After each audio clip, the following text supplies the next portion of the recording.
I am Hunter.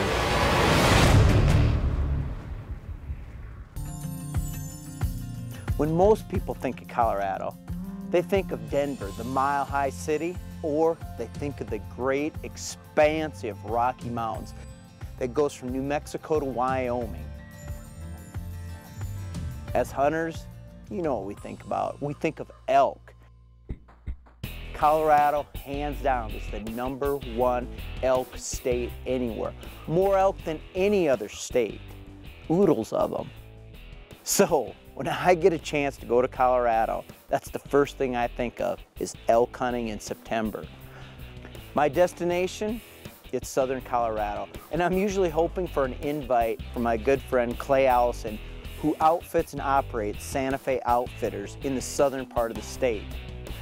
He's the man, the elk man. Mark's been coming here since 2002, and he started out as strictly an archery hunter with us. Every year it's the same, out here chasing the elk, hardcore extreme hunting with a bow. When I got a chance to hook up with Clay in mid-September, I knew it was gonna be a good time.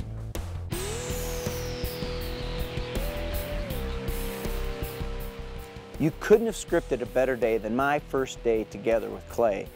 Oh, conveniently, we were set up right by a wallow. There's a lot of wallows in this country. You can't just pick one and sit, because there's too many.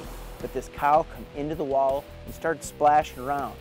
Unfortunately, you know what hunting in the mountains is like.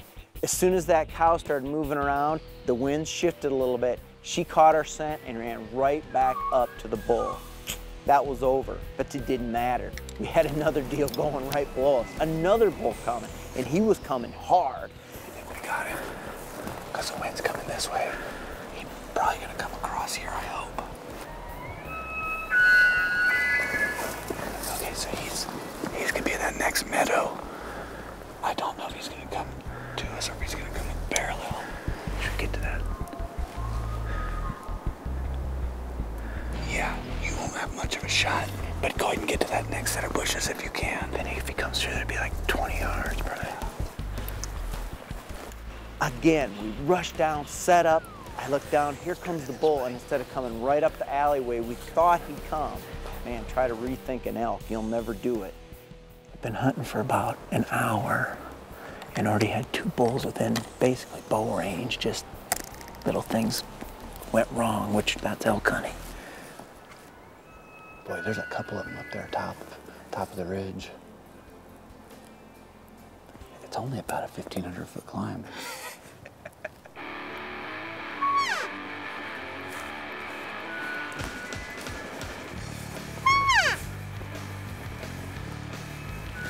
All right, that's right. Here he comes. He's cornered too.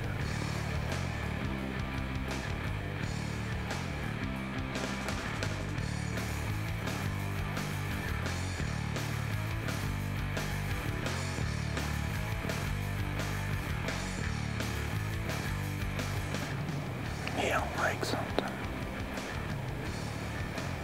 He turned around and leaving. They are hot this morning. All right, we're gonna try and get this bull. He's not going anywhere.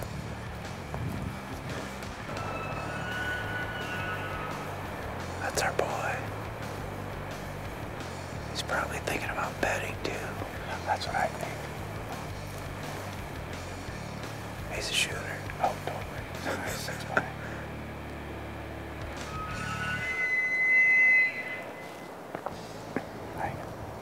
I wonder if our bugle he would do. I don't know. He's at that size where he may get tough. Let's give it a go. What do we got to lose?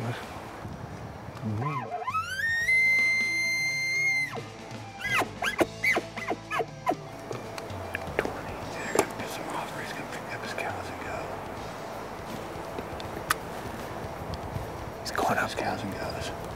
It's going up the hill. And we called it a morning, but what a morning it was. Oh, yeah. Bulls everywhere, good 6-point bulls. We didn't even see a raghorn, and hot action, close action with bulls under 50, 60 yards. North American Hunter is brought to you by Hornady, accurate, deadly, dependable. Ruger, rugged, reliable firearms. M&P, advanced by design. Can-Am off-road vehicles. Can-Am, the ride says it all. And by Matthews, catch us if you can. After a filling breakfast, I mean more than filling, and a quick nap, we were out after the elk again in the afternoon.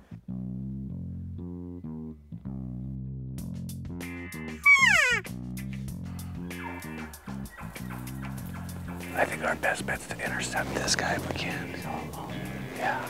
He was coming down a narrow little canyon. It looked like the perfect setup. Unfortunately, we had one major thing against us. Time. We were running out of shooting light and we were in a dark, dark hole. Clay backed up and started walking right away from me calling, and I moved up towards the bull, not calling and being silent, hoping to run right into him. And finally, when the bull got into range, barely good bow range, shooting light just wasn't there to take the long shot. He was at 50+ yards and only in the window for a second, and I opted at that time just to pass up the bull, hopefully come back for him another day or get a better shot the next day.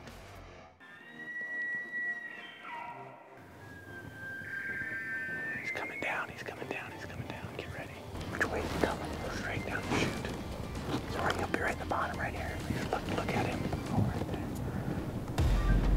And here come a young 5-point. He was a rough and tough dude. Beautiful 5-point rack, but limping. That big bull, he had beat on him and beat on him hard. I like that.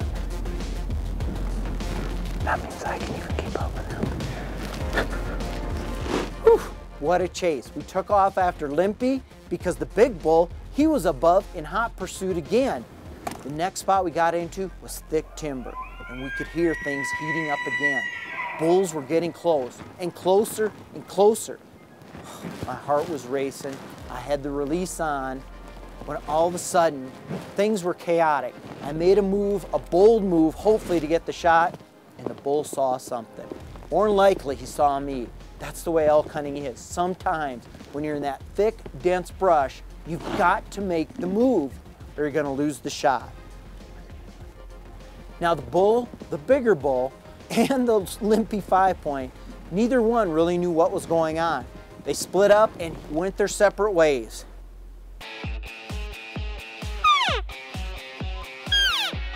40 yards down there. Creep in there real quick, get set up quiet. Let's stay back here and just call softly a couple times. There's a mule deer about 40 yards down my arrow. There he is, he's coming right behind the mule deer. Now it's a cow. They're gonna come up. There he is.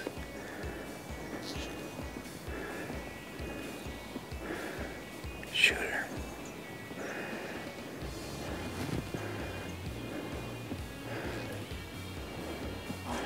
He's quartering to me too hard. The bull stepped out. What a bull he was. Beautiful, big 6-point, mature animal too. And he stops, and he looks. He looks right at me.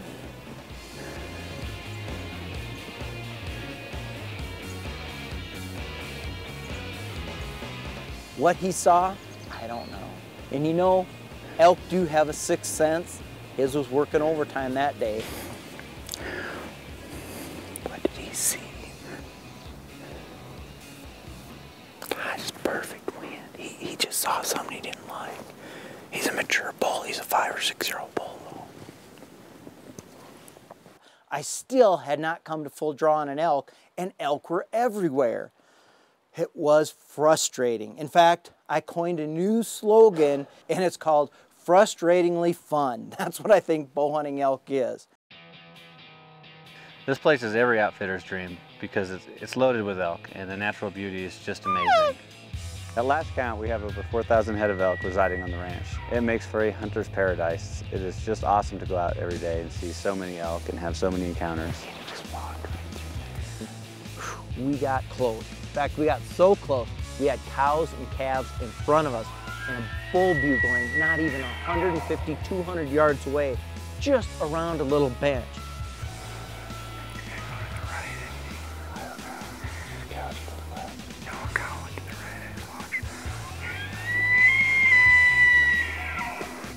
You know, the physical exertion of the elk hunting is tough. You know, we're in the Rocky Mountains and the mountains are high, but I think the hardest part really is the stalk. It's just so intense with your mental energy and your concentration. And keeping that concentration, controlling every movement of your body, timing it to when you have an opportunity, it takes a lot of effort and a lot of energy. Came up a little short on this hunt, but the memories are incredible. Elk were bugling everywhere, and every single day we had a close encounter where the bulls were right in my face. If you're an elk hunter, you can't help but love Colorado. Big mountains, beautiful scenery, and of course, the best thing, more elk than anywhere in the world. This is it, the Disneyland of Elk. And the best place to go, one of my favorite places anyway, is Santa Fe Outfitters in southern Colorado, right on the New Mexico border. This year, we got a first rifle tag opened up for him, and we're really excited to see, you know, how he's going to react to being out here with a high power. Hey, my name is Jesse Bauer. I'm a guide here at Santa Fe Outfitters. I've been guiding professionally for 3 years for Clay. Well, Jesse and I, we had a plan. Put on our climbing boots and go high. Go up to timberline, 11,000 feet and then some. I like the high altitude, and I really like the big bulls you can find up in that part of the ranch. It's really cold at 11,000 feet when there's no sunshine out. Right away in the dark timber, we can hear elk talking everywhere. There was a bull over here, a bull over here. Once again, we were in a coin flipping situation. Where do we go? And I can smell right here. We checked the wind. We got on a little trail that stayed at fairly good elevation, and Jesse knew these elk were real close to an avalanche chute. Now, I've hunted up there before, and that avalanche chute, it held some fond memories for me where the elk like to go up and down, so I was ready for the chase. We were creeping through the timber when all of a sudden, Jesse had seen the bull, peeked up over his shoulder, and sure enough, you could see points gliding through the timber. Oh yeah, that's a good bull too, look at him. I'm gonna get back here and call me and I can pull him up here in the open. Okay, I'll get up here and get a rest.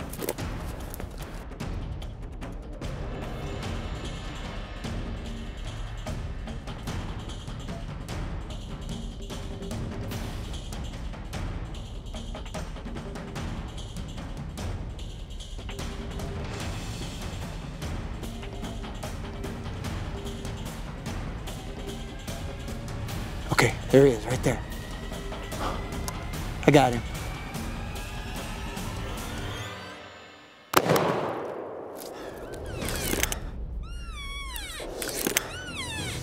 Where's he going?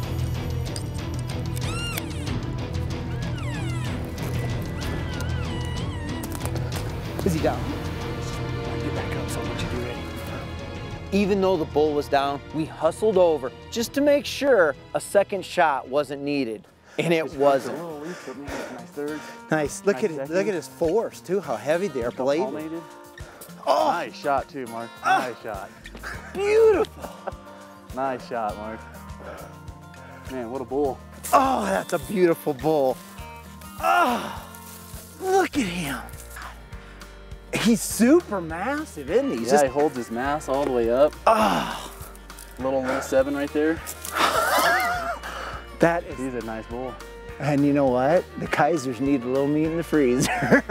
For a lot of us as hunters, going on a Colorado elk hunt, that's a once in a lifetime trip. Take some time, take a lot of photos. This could be your only time to experience some of the finest elk hunting you'll ever see in this great country. North American Hunter is brought to you by Supercharged Scent Killer by Wildlife Research Center. 99% peak antifreeze. Radiator protection that's guaranteed. Peak. Run true. Burris Optics, home of the Eliminator 3 laser scope. Thompson Center, America's master gunmaker. And by the 4-in-1 Woodsman from Zippo Outdoor.